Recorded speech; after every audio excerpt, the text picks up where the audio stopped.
नमस्कार दोस्तों, आप सभी लोगों का स्वागत है। वास्तव में आप अमीर बनना चाहते हैं तो आपको अमीरों की आदतों को अपनाना पड़ेगा। उनकी क्या आदतें होती हैं, वो क्या सोचते हैं, वो कैसे बिहेव करते हैं, ये सब आदतें जो उनकी होती हैं, उन सभी आदतों को अगर आप अपना लेते हैं तो वाकई आप भी अमीर बन सकते हैं। क्योंकि देखिए, पैसा होना ये अमीरी को दिखाता नहीं है।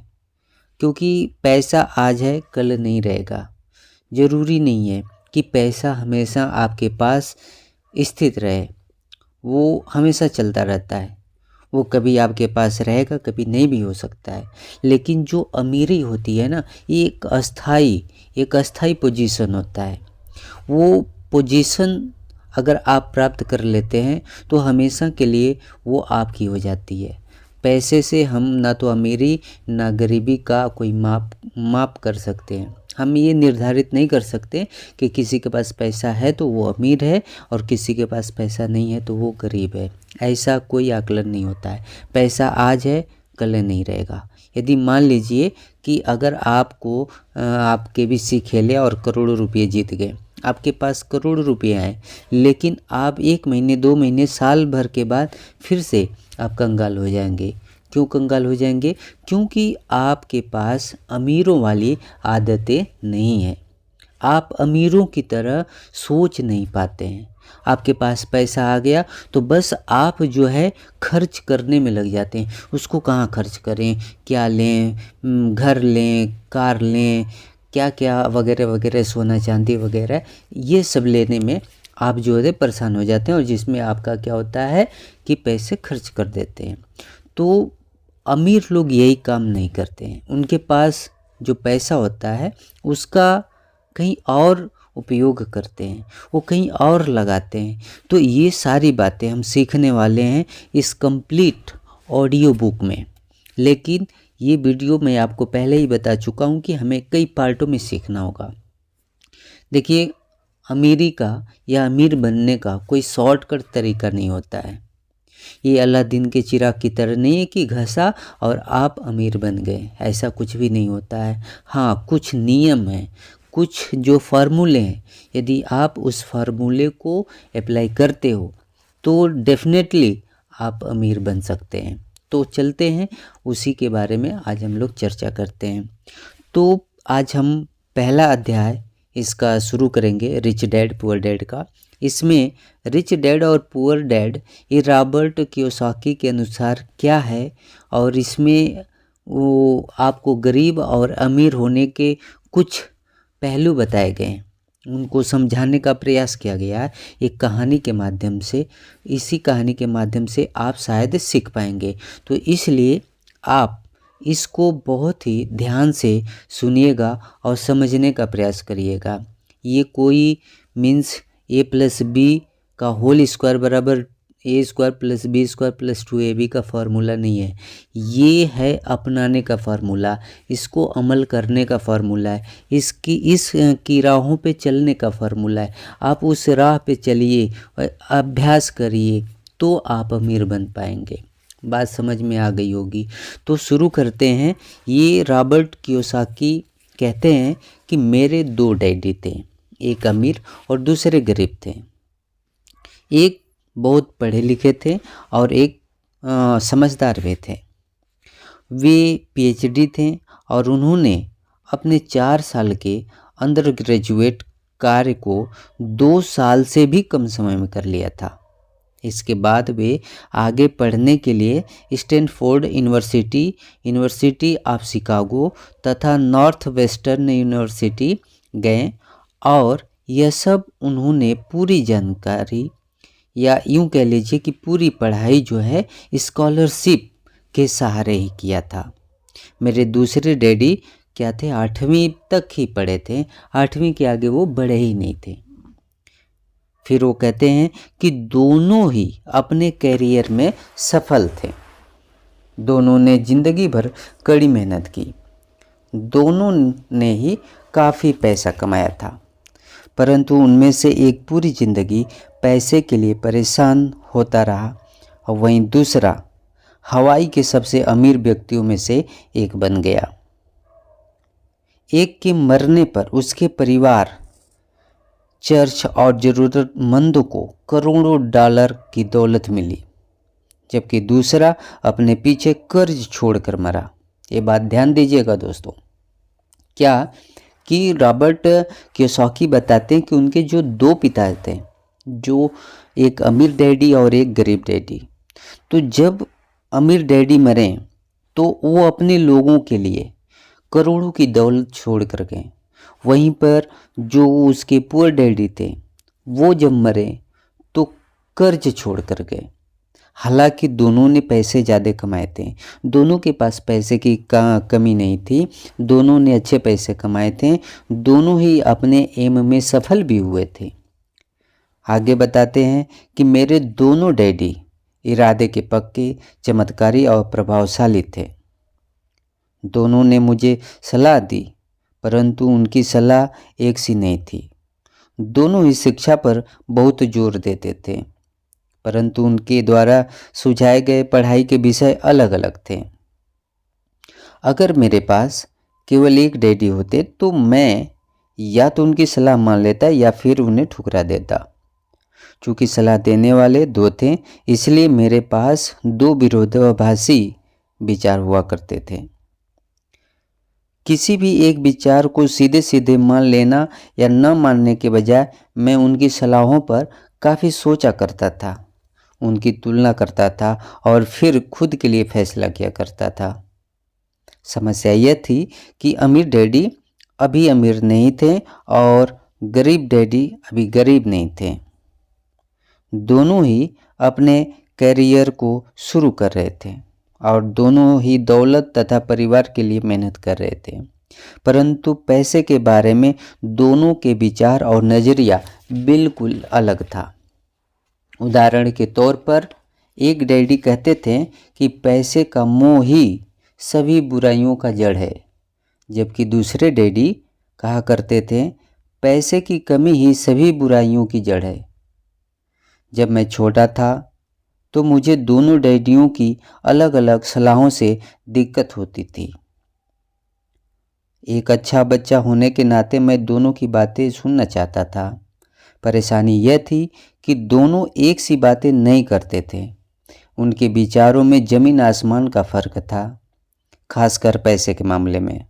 मैं काफ़ी लंबे समय तक यह सोचा करता कि उनमें से किसने क्या कहा, क्यों कहा और उसका परिणाम क्या होगा। मेरा बहुत सा समय सोच विचार में गुजर जाता था। मैं खुद से बार बार इस तरह से सवाल पूछता कि उन्होंने ऐसा क्यों कहा, और फिर दूसरे डैडी की कही हुई बातें बार बार इस तरह से सवाल पूछने के लिए मुझे विवश करती थी। और वो बोलते हैं कि काश मैं यह बोल सकता कि हाँ वे बिल्कुल सही हैं, मैं उनकी बातों से पूरी तरह सहमत हूँ, या यह कहकर सीधे उनकी बात ठुकरा सकता।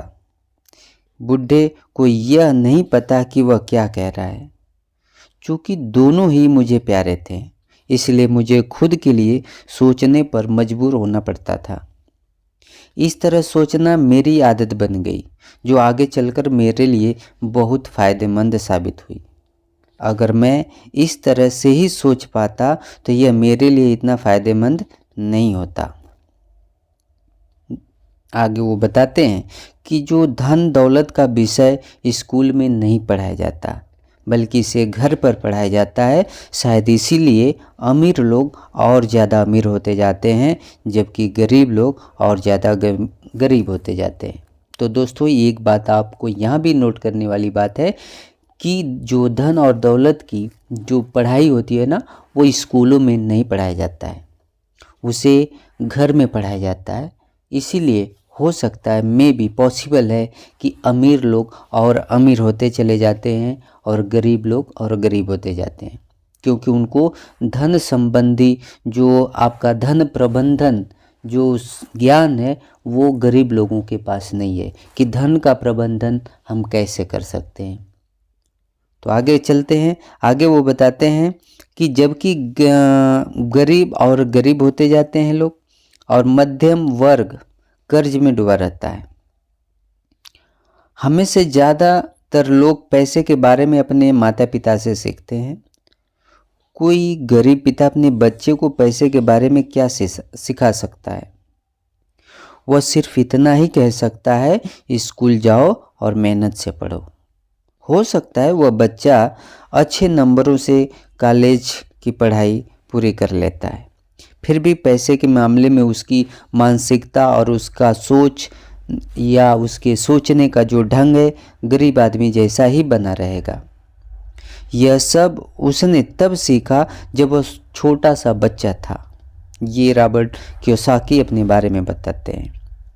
और आगे बताते हैं कि धन का विषय स्कूलों में नहीं पढ़ाया जाता है। स्कूलों में जो शैक्षणिक और व्यावसायिक निपुणताओं पर जोर दिया जाता है, न कि धन संबंधी निपुणता पर ध्यान दिया जाता है।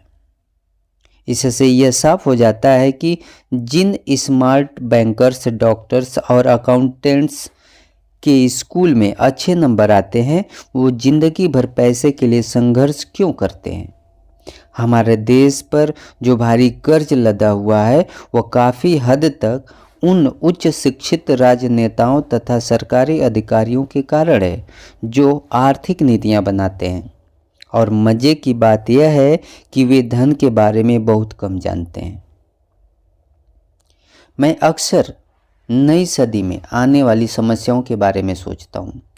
तब क्या होगा जब हमारे पास ऐसे करोड़ों लोग होंगे जिन्हें आर्थिक और चिकित्सक मदद की ज़रूरत होगी।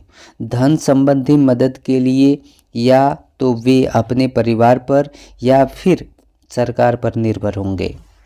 क्या होगा जब मेडिकेयर और सोशल सिक्योरिटी के पास का पैसा खत्म हो जाएगा? किस तरह कोई देश तरक्की कर पाएगा अगर पैसे के बारे में पढ़ाई की जिम्मेदारी माता पिता के ऊपर छोड़ दी जाएगी, जिनमें से ज़्यादातर गरीब हैं या गरीब होंगे? चूँकि मेरे पास दो प्रभावशाली डैडी थे, इसलिए मैंने दोनों से ही सीखा। मुझे दोनों की सलाह पर सोचना पड़ता था और इस तरह से सोचते सोचते मैंने यह भी जान लिया कि किसी व्यक्ति के विचार उसकी ज़िंदगी पर कितना प्रभाव डाल सकते हैं। उदाहरण के तौर पर एक डैडी को यह कहने की आदत थी, मैं इसे खरीद नहीं सकता, जबकि दूसरे डैडी इन शब्दों के इस्तेमाल से चिढ़ते थे।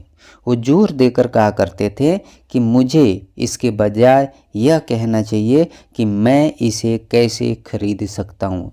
दोस्तों ध्यान रखिएगा कि जो गरीब डैडी हैं वह उनका जो शब्द है, उनके जो वाक्य हैं किसी वस्तु के प्रति कि मैं इसे नहीं खरीद सकता। वहीं पर जो इसके अमीर डैडी हैं इनके, वो कहते हैं कि इस शब्दों का प्रयोग नहीं करना चाहिए। हमें ये कहना चाहिए कि मैं इस सामान को कैसे खरीद सकता हूँ। तो इसमें आगे बताया जाता है कि पहला जो वाक्य आप देखेंगे वो नकारात्मक है और दूसरा प्रश्नवाचक है। एक में बात खत्म हो जाती है, यानी कि मैं इसे नहीं खरीद सकता, इसमें बात खत्म हो गई।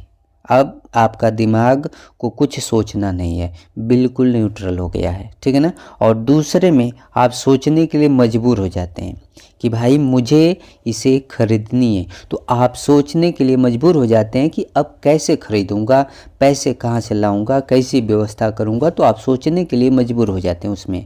बट पहले वाले में आप बिल्कुल ही सोचना बंद कर देते हैं।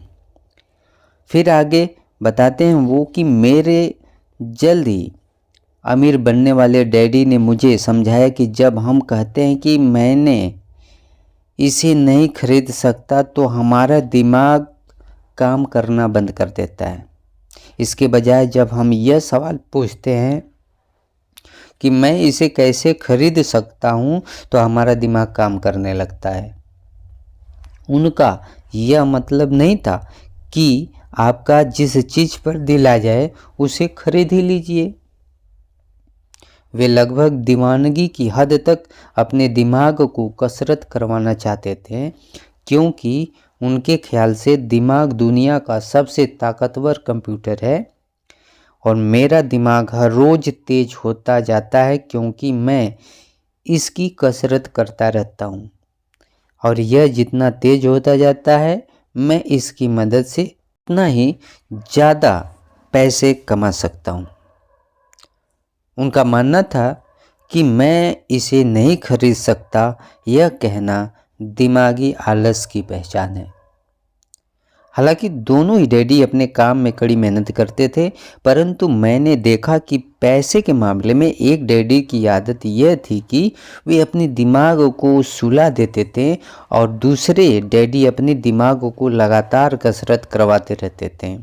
इसका दीर्घकालीन परिणाम यह हुआ कि एक डैडी आर्थिक रूप से बहुत अमीर होते चले गए और जबकि दूसरे डैडी लगातार कमज़ोर होते गए। इसे इस तरह से समझें कि एक व्यक्ति हर रोज़ कसरत करने के लिए जिम जाता है जबकि दूसरा व्यक्ति अपने सोफे पर बैठकर टीवी देखता रहता है। शरीर की सही कसरत से आप ज़्यादा तंदुरुस्त हो सकते हैं और दिमाग की सही कसरत से आप ज़्यादा अमीर हो सकते हैं। आलस्य से स्वास्थ्य और धन दोनों का नुकसान होता है। वो आगे बताते हैं कि मेरे दोनों डैडियों की विचारधाराओं में ज़मीन आसमान का अंतर था।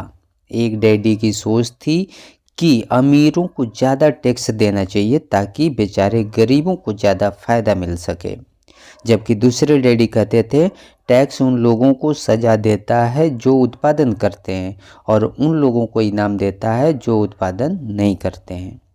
एक डैडी सिखाते थे मेहनत से पढ़ो ताकि तुम्हें किसी अच्छी कंपनी में नौकरी मिल जाए, जबकि दूसरे डैडी की सीख यह थी कि मेहनत से पढ़ो ताकि तुम्हें किसी अच्छी कंपनी को खरीदने का मौका मिल जाए।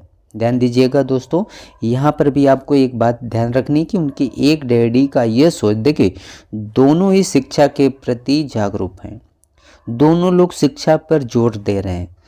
एक का मानना यह था कि आप मेहनत से पढ़ो ताकि किसी अच्छी कंपनी में नौकरी पा सको, अच्छी नौकरी हासिल कर सको, जबकि वहीं पर इनके दूसरे डैडी का यह मानना है कि आप जो है कि इतना मेहनत करो, इतना पढ़ो कि आप उस कंपनी को खरीदने का अवसर प्राप्त कर सको। बात समझ में आ गई होगी। फिर आगे बताते हैं, एक डैडी कहते थे क्या कहते थे कि मैं इसलिए अमीर नहीं हूँ क्योंकि मुझे बाल बच्चों को पालना पड़ता है, जबकि दूसरे डैडी कहते थे कि मुझे इसलिए अमीर बनना है क्योंकि मुझे बाल बच्चों को पालना है। ध्यान दीजिएगा, यहाँ पे दोनों डैडियों का जो विचार है वो अलग अलग है। एक का मानना यह है कि मुझे बाल बच्चों को पालना पड़ता है इसलिए मैं अमीर नहीं हूँ, वहीं पे दूसरे वाले कहते हैं मुझे बाल बच्चों को अपने पालना है इसलिए मुझे अमीर बनना है।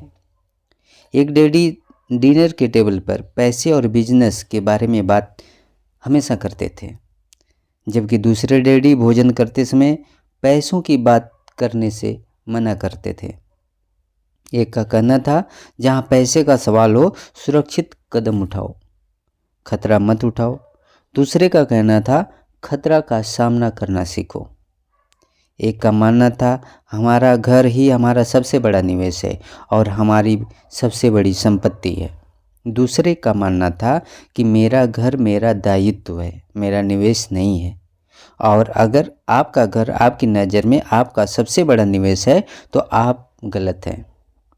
दोनों ही डैडी अपने बिल को समय पर चुकाते थे, परंतु उनमें से एक पहले अपने बिल को चुकाता था और जबकि दूसरा आखिर में चुकाता था। ये बहुत सोचने वाली बात है दोस्तों कि देखिए घर का जो बिजली बिल हुआ या पानी का बिल हुआ, जो भी एक्सेट्रा जो भी सिक्योरिटी चार्ज होते हैं, वो सारी बिलों को ये दोनों लोग चुका रहे हैं, समय पे चुकाते हैं। लेकिन समय पे चुकाने का यहाँ अंतर है कि जो गरीब वाले डैडी हैं वो पहले बिल को चुकाते हैं और वहीं पर अमीर वाले डैडी इसको बाद में चुकाते हैं। ये चीज़ें आप आगे चल के सीखोगे, लेकिन मैं आपको हल्का सा बता देता हूँ वो ऐसा करते थे कि जो अमीर डैडी थे वो पहले अपने आप को पैसा देते थे, उसके बाद किसी और को पैसा देते थे। तो ये गहराई से हम आगे के भागों में सीखेंगे, पहले बस हम इतना ही यहाँ जान लेते हैं, ठीक है जी। उसके बाद एक डैडी का यह मानना था कि कंपनी या सरकार को अपना ध्यान रखना चाहिए और आपकी ज़रूरतों को पूरा करना चाहिए। वे हमेशा तनख्वाह में बढ़ोतरी, रिटायरमेंट योजनाओं, मेडिकल लाभ, बीमारियों की छुट्टी, छुट्टियों के दिन और बाकी सुविधाओं के बारे में चिंतित रहते थे। वे अपने 2 चाचाओं से बहुत प्रभावित थे जो सेना में चले गए थे और 20 साल के सक्रिय जीवन के बाद उन्होंने अपने रिटायरमेंट और जीवन भर के आराम का इंतजाम कर लिया था। वे मेडिकल लाभ के विचार को पसंद करते थे और सेना द्वारा अपने रिटायर्ड कर्मचारी को दी जा रही सुविधाओं की भी तारीफ करते थे। उन्हें विश्वविद्यालय का टेन्योर सिस्टम भी काफ़ी पसंद था। कई बार नौकरी से आजीवन मिल रही सुरक्षा और नौकरी के लाभ नौकरी से ज़्यादा महत्वपूर्ण हो जाते हैं। वे अक्सर यह कहते थे, मैंने सरकार के लिए बहुत मेहनत से काम किया है और इसीलिए बदले में मुझे ये लाभ मिलने चाहिए। दूसरे डैडी पूरी तरह से आर्थिक स्वावलंबन में विश्वास करते थे। वे सुविधाभोगी मानसिकता के विरोधी थे।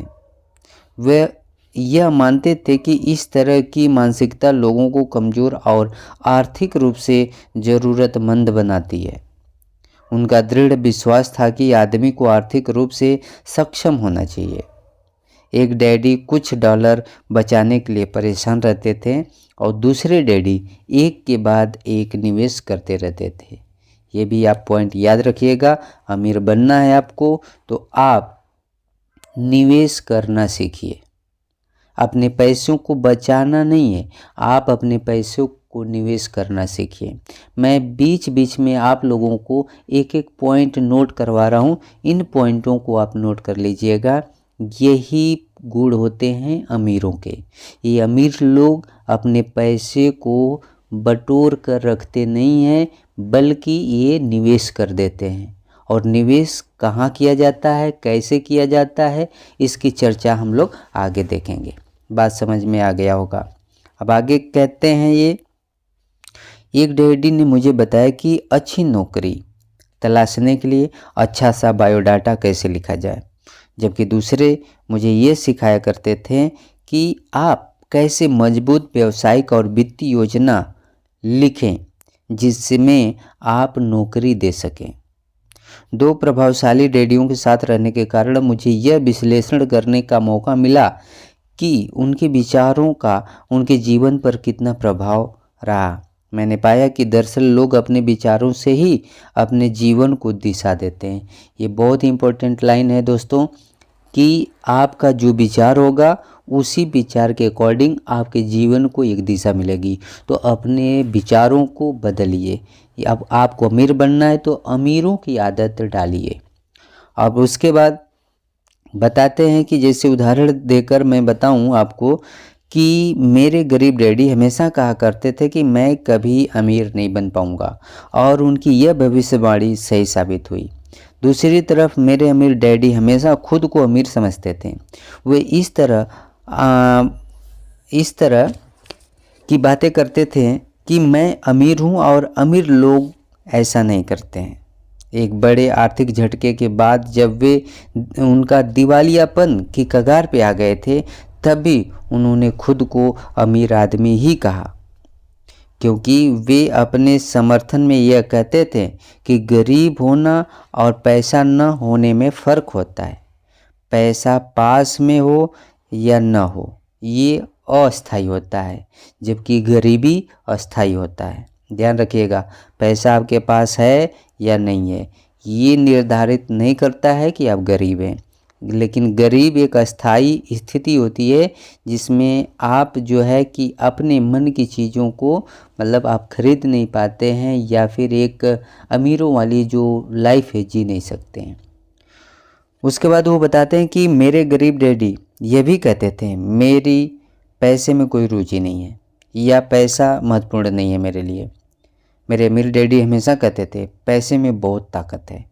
हो सकता है हमारे विचार की ताकत को कभी भी मापा ना जा सके या फिर उन्हें पूरी तरह से समझा ना जा सके, फिर भी बचपन में ही मैं यह समझ गया था कि हमें अपने विचारों पर ध्यान देना चाहिए और अपनी अभिव्यक्ति पर भी। मैंने देखा कि मेरे गरीब डैडी इसलिए गरीब नहीं थे क्योंकि वो कम कमाते थे, बल्कि इसलिए गरीब थे क्योंकि उनके विचार और काम दोनों गरीबों की तरह थे।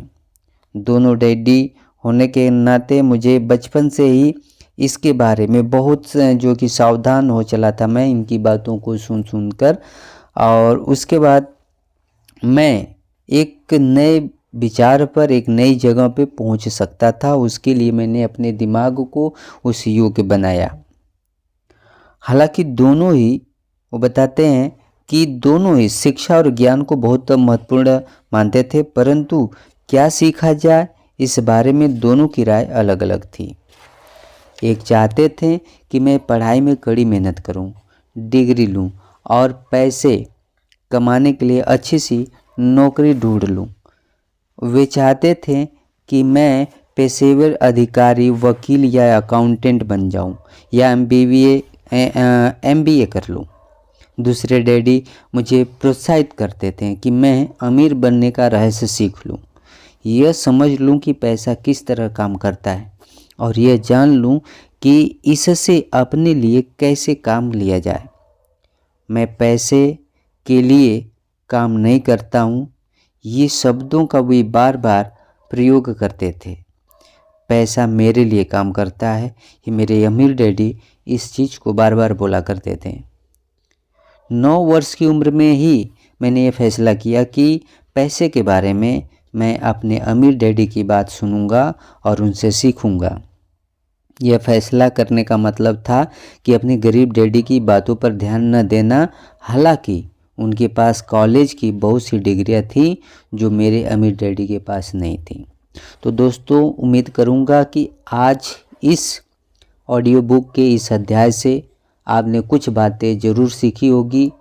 आपने अमीरों की आदतों में कुछ बातें तो पकड़ी होंगी। वो ये हैं, मैं एक बार से फिर से उसका रिवाइज करवा दे रहा हूँ कि अमीर जो लोग होते हैं वो हमेशा पॉजिटिव सोचते हैं। वो किसी चीज़ को पाने के लिए वो सोचते हैं, अपने दिमाग को कसरत करवाते हैं। वो सोचते हैं कि उस चीज़ को अगर हमें पाना है तो हम कैसे पा सकते हैं। वहीं पर जो गरीब होता है वो सीधे सीधे मना कर देता है कि ये हम नहीं ले सकते हैं, जिससे उसका दिमाग जो है आगे सोचना बंद कर देता है। आप फिर इसमें ये भी सीखे होंगे कि जो अमीर लोग होते हैं वो हमेशा धन दौलत या बिजनेस की बातें अपने डाइनिंग टेबल पे करते रहते हैं। हालांकि वहीं पर हम जो मिडिल परिवार है, गरीब लोग हैं, वो इस बात को तजब्बो नहीं देते हैं, इसको हम जो है कि महत्व नहीं देते हैं। उसके बाद हम ये भी जानते हैं कि जो अमीर लोग होते हैं उनका ये मानना होता है कि आप ज्ञान अर्जित करो, कुछ अलग अर्जित करो, जिससे आप किसी कारपोरेशन का नौकर न बनकर उसका मालिक बनो। इसके लिए वो हमेशा प्रोत्साहित करते हैं अपने बच्चों को। और उसके बाद ये अपने जो बिल होते हैं या पैसे कहीं खर्च करना होता है तो ये अपने पैसे को ये सबसे पहले, अगर मान लीजिए वो 10,000 कमा रहे हैं तो पहले 2,000 ये अपने आप को देते हैं और उसके बाद जो भी खर्चा घर में है, खाने का राशन है, पता ही है, बिल वगैरह एक्स्ट्रा जो भी चीज़ें हैं उन पर ये खर्च करते हैं। यदि उस पर भी पैसा कम हो गया बिल देने के लिए तो वो किसी और से लेकर उस बिल को चुकाते हैं, लेकिन सबसे पहले अपने को पैसा दे देते हैं। ये ऐसा नहीं करते कि पहले बिल को, फिर घर के राशन को, फिर जो है कि अन्य जो है कि आवश्यक चीज़ों को पहले वो चुका दें, उसके अगर बाद बचता है तो अपने लिए रखें। लेकिन यहीं पर अमीर लोग ऐसा नहीं करते हैं। आपने सुना होगा कि बड़े बड़े बिजनेसमैन हमेशा लोन में दबे रहते हैं। तो लोन में वो दबे नहीं रहते हैं, उनका ये एक तरीका है, एक फंडा है अमीरी का यही आप नहीं समझ पाते हैं। और ये मध्यम परिवार और ये गरीब परिवार जो होता है इसी चीज़ को वो समझ नहीं पाता है, और वो उसी लोन से अपना कमाते हैं। वो कैसे कमाते हैं, इस चीज़ के लिए आपको बहुत सीखने की आवश्यकता पड़ेगी, जानने की आवश्यकता पड़ेगी। और अगर आपने धन प्रबंधन के ज्ञान को सीख लिया, याद रखिएगा इसमें 2 चीज़ आपको सीखना है, एक अकाउंटेंट और एक निवेश। अकाउंटेंट का मतलब कि पैसे का आप प्रबंधन कैसे कर सकते हैं, अकाउंट मतलब मैनेज आप कैसे कर सकते हैं। उसके बाद दूसरा होता है आप निवेश करना अगर सीख जाते हैं, कैसे निवेश किया जाता है, कहाँ पे निवेश करना चाहिए, कहाँ पे नहीं करना चाहिए, किस सेक्टर में जाना चाहिए। अगर ये बातें आप सीख जाते हैं तो डेफिनेटली आप अमीर बन सकते हैं। तो आज के लिए हम लोग दोस्तों यहीं पे रोकते हैं। फिर अगले इनके जो सबक हैं, जो मेन पॉइंट आने वाली हैं, उनको अगले चैप्टर में हम लोग अगली वीडियो में चर्चा करेंगे। तब तक के लिए नमस्कार, धन्यवाद।